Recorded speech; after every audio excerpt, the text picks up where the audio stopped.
So the Service Carbine / M16 has been in GT Online for a couple of years now. But if you're new to GT Online, or if you've never actually bought the Service Carbine, hopefully today's video will help you find all the individual parts that you need. Now, a lot of things in GT Online have quite regular spawn locations and spawn times.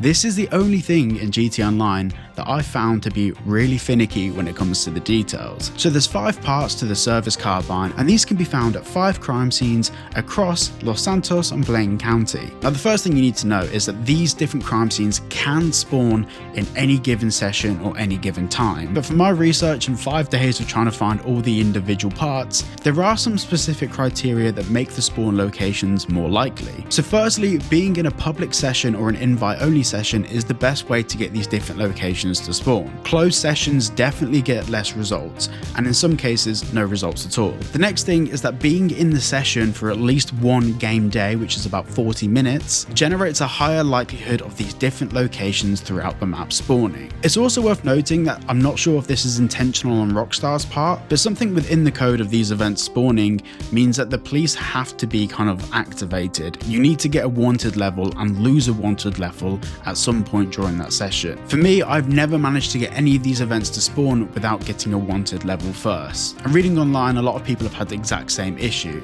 So the best thing to do is just to get yourself a 1-star wanted level and then in a helicopter, just fly away. So there's 10 possible locations that all of these parts can spawn in, but it is worth noting that some of these parts can spawn in the same location as other events. For me, they did spawn in different locations every time, but talking to a few of the people and looking across a few forums, for some people they do actually spawn in the same location repeatedly. So unfortunately, you are going to have to check all 10 of these locations to get these to spawn. The next thing is that you'll never find 2 parts in one session. So after you found one part, you do need to create a new session. However, if you've already found a Service Carbine in one session, you don't have to wait another 40 minutes in the new session. So if you've currently been playing online for a couple of hours that day, you definitely don't need to be waiting 40 minutes in this new session that you've started. Now, when you get to these locations, it's worth noting that if you die, the location despawns and you'll lose that location and you'll have to wait for it to respawn again. So the best thing to do is when you get on scene is just to shoot the cops, use Lester to clear your wanted level and collect the parts. Sometimes the parts, especially at night, can be a bit more difficult to see and find. Now, when it comes to modifying the weapon, there's of course a load of different things you can do. After using this weapon for a day or two, I haven't found that it's much better than the other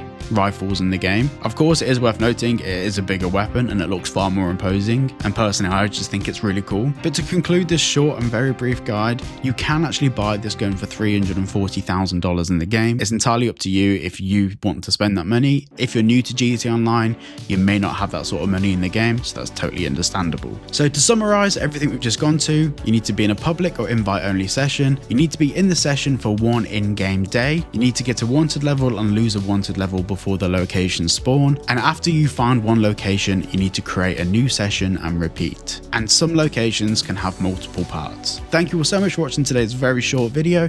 If you did enjoy, please make sure to like and subscribe, and I'll see you all in the next one.